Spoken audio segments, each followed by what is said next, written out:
नमस्कार दोस्तों, बहुत बहुत स्वागत है आपका एडुविस्टा बाई अश्वनी में। और आज के इस वीडियो में हम पढ़ेंगे क्लास 9 के एनसीईआरटी का चैप्टर नंबर 2। दोस्तों, इससे पहले मैं चैप्टर नंबर 1 बना चुका हूं, जिससे मैंने बहुत अच्छे से लाइन बाय लाइन एक्सप्लेनेशन दिया है। तो अगर आपने अभी तक वो वीडियो नहीं देखा है तो जाके उसको भी देख सकते हैं। इसमें हम पढ़ेंगे चैप्टर नंबर 2, जिसमें हम फिजिकल फीचर्स ऑफ इंडिया के बारे में पढ़ेंगे। ठीक है। इन सब का पीडीएफ आपको हमेशा की तरह टेलीग्राम चैनल पे मिल जाएगा।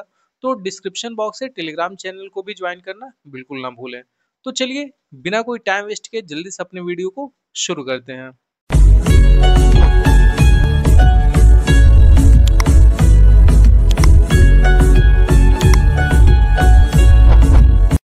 चैप्टर है आपका फिजिकल फीचर्स ऑफ इंडिया। दोस्तों, इसमें हम इंडिया के फिजिकल फीचर के बारे में जानेंगे कि यहाँ की लैंड बाउंड्री कैसी है। ठीक है, यहाँ के प्लेन्स, माउंटेन्स, प्लेट्यूज, ठीक है, इन सब चीजों के बारे में पढ़ेंगे। तो कह रहा है यहाँ पे कि अगर हम इंडिया का फिजियोग्राफिक डिवीजन करें तो ये बहुत से कैटेगरीज में डिवाइड किया जा सकता है, जिसमें 5 मेन है। जिसमें आपका सबसे ऊपर की तरफ देखोगे तो हिमालय माउंटेन देखने को मिलेगा। जस्ट उसके नीचे क्या देखने को मिलता है आपको? नॉर्दर्न प्लेन देखने को मिलता है। फिर उसके नीचे अगर आप आओगे साउथ की तरफ तो पेनिनसुलर प्लेट्यू देखने को मिलेगा। अगर हम बात करें वेस्ट में राजस्थान की साइड तो वहाँ इंडियन डेजर्ट। फिर उसके साथ साथ देखोगे आप, इंडिया का एक बहुत लार्ज कोस्टल लाइन भी है। ठीक है, ये इंडिया का एक लार्ज कोस्टल लाइन भी इधर है। तो इसके बारे में भी हम पढ़ेंगे। फिर कह रहे हैं लास्ट में आइलैंड। अब देखो, आइलैंड भी है बहुत सारे इंडिया के। टोटल बात करें तो आपके 615 आइलैंड के आसपास में है, जिसमें आपके 572 आइलैंड सिर्फ और सिर्फ बे ऑफ बंगाल में देखने को मिलता है। और 43 आइलैंड सिर्फ और सिर्फ आपके अरेबियन सी में देखने को मिलता है। ठीक है, इतना जान गए, इतना समझ में आ गया आपको। तो चलिए आगे बढ़ते हैं। कह रहा है सबसे पहले अगर हम हिमालय माउंटेन को देखें तो कह रहा है कि ये क्या है? एक यंग फोल्ड माउंटेन है। यंग फोल्ड माउंटेन जैसे नाम से ही क्लियर है कि ये अभी बिल्कुल नया नवेला है। ठीक है, अभी बिल्कुल हाल फिलहाल में बना है। अब ज्योग्राफी में हाल फिलहाल का मतलब 1 साल 2 साल नहीं होता है। ठीक है, यहाँ हजारों साल, लाखों साल और करोड़ों साल जो होते हैं वो इसके लिए बिल्कुल नॉर्मल ईयर की तरह लगता है। ठीक है, इसीलिए कह रहा है ये यंग फोल्ड माउंटेन है। अभी इसको बहुत ज्यादा दिन नहीं हुआ बने, अगर बात करें तो बाकी माउंटेन के कंपैरिजन में। फिर वहीं कह रहा है this range run in west east from Indus to Brahmaputra. देखो, ये वेस्ट से लेके ईस्ट तक जाता है। वेस्ट में आपको इंडस रिवर देखने को मिलेगा, और ईस्ट के साइड में, असम वाले साइड में, अरुणाचल प्रदेश वाले साइड में कौन देखने को मिलती है आपको? ब्रह्मपुत्र रिवर देखने को मिलती है। ठीक है, तो ये वही कह रहा है कि वेस्ट से लेके ईस्ट तक फैलाव है इसका। फिर अगर हम डिस्टेंस की बात करें तो टोटल ये 2400 किलोमीटर एरिया को कवर करता है। ठीक है, ये तो हो गई इसकी लंबाई। अगर हम इसकी चौड़ाई की बात करें तो वो कितना है? कह रहा है कि ये अब जगह जगह पे क्या होती है ना, कि इसकी चौड़ाई कभी ज्यादा होती है कभी कम होती है। ठीक है, तो बिल्कुल पैरेलल नहीं कह सकते हैं इसको। अगर वही हम बात करें कश्मीर वाले रीजन में, जो आपका वेस्ट टाइप, वेस्ट की तरफ जो माउंटेन है आपका हिमालय वाला, तो वहाँ इसकी चौड़ाई 400 किलोमीटर। ठीक। और वहीं फिर अगर हम असम की तरफ या फिर धीरे धीरे अरुणाचल प्रदेश की तरफ आए तो इसकी क्या होगी, विड्थ घट जाती है। ठीक है, आपको सिर्फ 150 किलोमीटर के आसपास में देखने को मिलती है। इतना क्लियर हो गया। फिर कह रहे हैं Himalaya consist of 3 parallel range. देखो, इसकी 3 पैरेलल रेंज है। सबसे पहले आता है आपका ग्रेट हिमालय, दूसरा मिडिल हिमालय और तीसरा है आपका शिवालिक। और चलो, इन लोगों को हम अलग अलग करके देखते हैं। कह रहे हैं ग्रेट हिमालय या फिर हिमाद्री। इसको हम एक और नाम से क्या जानते हैं? हिमाद्री के नाम से भी जानते हैं। ये सबसे नॉर्दर्न मोस्ट रेंज है। नॉर्दर्न मोस्ट कहने का मतलब है, देखो यहाँ पे अगर एक लाइन ये फिर यहाँ अगर हम डिवाइड करते हैं तो सबसे ये जो नॉर्थ वाली लाइन है ना, ये बिल्कुल ट्रांस हिमालय से सटी हुई है जो। ठीक है, वही है आपकी ग्रेट हिमालय, जिसको हम हिमाद्री के भी नाम से जानते हैं। इसकी अगर हाइट की बात करें तो एक एवरेज हाइट मान के चले अगर, तो वो है 6000 मीटर। ठीक है, फिर उसके बाद जस्ट इसके बाद बीच में ये जो लाइन आता है, ठीक है, इसको बोलते हैं मिडल हिमालय, या फिर जिसको हम हिमाचल के नाम से भी जानते हैं। ये कह रहा है लाइन साउथ ऑफ हिमाद्री। अब साउथ ऑफ हिमाद्री क्यों बोला है? देखो, ये नॉर्थ में आपका हिमाद्री है जिसको हम ग्रेट हिमालय कहते हैं। जस्ट उसके साउथ में कौन है? यही है आपका हिमाचल, जिसको हम मिडिल हिमालय बोल रहे हैं यहाँ पे, ठीक है। इसकी अगर हाइट की बात करें तो इसकी एवरेज हाइट आपकी 3000 से लेके 4500 मीटर तक की होती है, ठीक है। फिर अगर हम इसकी एवरेज विड्थ की बात करें तो ये आपका कुछ 50 किलोमीटर के आसपास में देखने को मिलता है। कह रहा है this range consist of famous valley of Kashmir. देखो कश्मीर की जो कुछ फेमस वैलीज है ना, जैसे कांगड़ा वैली हो गया, कुल्लू वैली हो गया, हिमाचल प्रदेश में स्पीति वैली हो गया, ठीक है। तो शिप्रीला वैली हो गया, तो ये सारे के सारे किस में आते हैं आपके इसी मिडिल हिमालय, या फिर बात करें तो हिमाचल की वैली में आते हैं, ठीक है। फिर इसके बाद आता है आपका सबसे आउटर मोस्ट बात करें तो जो तीनों में सबसे नीचे की तरफ था, जो साउथ की साइड में था, इसको हम बोलते हैं सबसे outer most range of the Himalaya.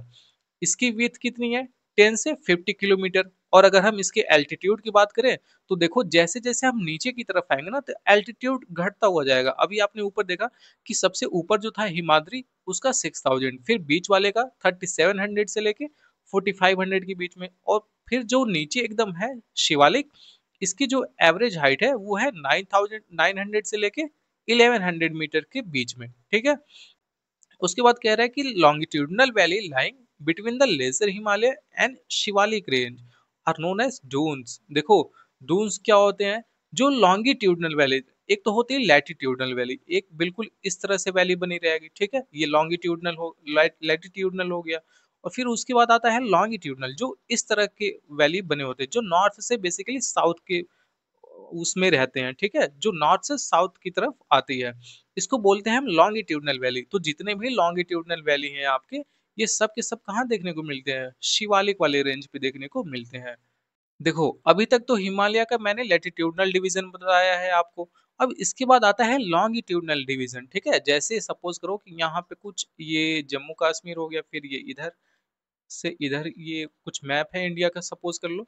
फिर इसको लॉन्गिट्यूडनल पार्ट में भी हम डिवाइड करते हैं। इस वाले पार्ट को हम क्या बोलते हैं, ये सतलज और पंजाब रिवर के बीच में आती है, इसीलिए इसको हम कश्मीर हिमालय या फिर हिमाचल हिमालय या फिर पंजाब हिमालय, इन तीनों के नाम से जानते हैं, ठीक है, इस वाले पोर्शन को। उसके बाद आता है आपका कुमाऊं हिमालय, ठीक है, ये किन किन नदियों के बीच में होता है, आपका सतलज और काली रिवर के बीच में, ठीक है। तो यहाँ बेसिकली ये है, हम नदियों के बीच में जो पार्ट पड़ता है हिमालय का, उसके नाम से इसको जानते हैं। जैसे यहाँ सिंधु रिवर है, जिसको इंडस रिवर कहते हैं, और फिर यहाँ पे आपकी कौन सी रिवर है, सतलज रिवर है। तो इसके बीच वाले पार्ट को जो भी आता है हिमालय का पोर्शन, उसको हम पंजाब, कश्मीर या हिमाचल हिमालय के नाम से जानते हैं। फिर सतलज और काली रिवर के बीच में जो पार्ट आता है, उसको हम किसके नाम से जानते हैं, कुमाऊं हिमालय के नाम से, ठीक है। फिर उसके बाद आप देखोगे कि इधर नेपाल हिमालय आता है, ठीक है। काली और तिस्ता रिवर, ठीक है, ये जो आती है यहाँ से तिस्ता रिवर, इसके बीच का जो पार्ट होता है, इसको नेपाल हिमालय। फिर इधर से आप देखोगे दिहांग रिवर आई है, तो हम इस हिमालय को क्या कहते हैं, असम हिमालय के नाम से जानते हैं, ठीक है। फिर आगे हम बढ़ेंगे तो नॉर्दर्न प्लेन के बारे में पढ़ा है मैंने, ऊपर बताया था ना कि माउंटेन के बाद जस्ट नॉर्दर्न प्लेन आते हैं। नॉर्दर्न प्लेन शिवालिक रेंज से बिल्कुल सटे हुए हैं, ठीक है, शिवालिक रेंज जैसे ही खत्म होता है तो वहीं से आपका नॉर्दर्न प्लेन स्टार्ट हो जाता है। कह रहा है this plain is formed of alluvial soil, ठीक है। ये प्लेन जो है किससे फॉर्मेशन हुआ है इसका, एलुवियल स्वेल से। और ये स्वेल आई कहाँ से है, उसी माउंटेन से निकलने वाली जो भी रिवर है आपकी, इंडस हो गई, गंगा हो गई, ब्रह्मपुत्र हो गई, ये सब जब आती हैं वहां से माउंटेन से, तो उसको काटते हुए आती हैं, ठीक है। जो बड़े बड़े रॉक्स होते हैं उनको छोटे छोटे टुकड़ों में करते हुए धीरे धीरे जब तक प्लेन एरिया में आती हैं, तो अपने साथ सिल्ट लेके आती हैं, ठीक है, सैंड लेके आती हैं, बहुत से क्ले लेके आती हैं। तो ये सब कुछ लाके कहाँ डिपॉजिट कर देती हैं, इसी प्लेन एरियाज में डिपॉजिट कर देती हैं। क्यों, क्योंकि यहाँ पे नदियां अपने मैच्योर स्टेज में आ जाती हैं, तो इन सब चीजों को लेके बहुत आगे तक नहीं जा पाती हैं, तो इसको ये डिपॉजिट करते जाती हैं। तो उसी से आपका फॉर्मेशन होता है एलुवियल स्वेल का, ठीक है। कह रहा है it has been formed by interplay of three major river system. देखो तीन मेन नदियां हैं जिससे एलुवियल स्वेल का फॉर्मेशन हुआ है, जिसमें इंडस, गंगा और ब्रह्मपुत्र, ठीक है, ये थ्री मेजर रिवर है इंडिया की। अगर बात करें इस कहाँ से कहाँ तक फैली है, तो कह रहा है इन तीनों को अगर मिला दिया जाए तो 7 लाख स्क्वायर किलोमीटर एरिया को ये तीनों रिवर्स कवर करती हैं। कह रहा है it is about 2400 kilometre long. ये कितनी लंबी है, 2400 किलोमीटर, ठीक है, एंड 240 टू 320 किलोमीटर ब्रॉड। एक तो लंबाई इनकी देख रहे हो ना 2400, और अगर हम चौड़ाई की बात करें तो 240 से लेके 320 किलोमीटर के बीच में इनकी चौड़ाई भी देखने को मिलती है। तो ये चौड़ाई किसकी बात कर रहा है, ये नदियों की बात नहीं कर रहा है, ठीक है, ये नॉर्दर्न प्लेन के एरिया वाले की बात कर रहा है, समझ में आया? इसको नदियों का मत समझ लेना। फिर यहाँ कह रहा है largest part of the northern plain is भांगर, ठीक है, जो नॉर्दर्न प्लेन का ज्यादातर एरिया है ना, वो किससे बना हुआ है, आपका ओल्डर एलुवियम से। ओल्डर एलुवियम क्या होता है, थोड़ा लेस फर्टाइल होता है, ठीक है, ये उतना फर्टाइल नहीं होता। एक आपने सुना होगा, एक भांगर एक खादर। तो भांगर क्या है, ओल्ड एल्यूमिनियम है, ये थोड़ा लेस फर्टाइल होता है। वहीं खादर क्या होता है, वो ज्यादा फर्टाइल होता है, ठीक है, मोर फर्टाइल होता है भांगर के कंपैरिजन में। और वो क्या होता है, न्यू एल्यूमिनियम होता है, ठीक है। फिर कह रहे हैं soil in this region known as the kankar. इस रीजन में स्वेल को क्या कहा जाता है, कंकड़ के नाम से भी जाना जाता है, ठीक है।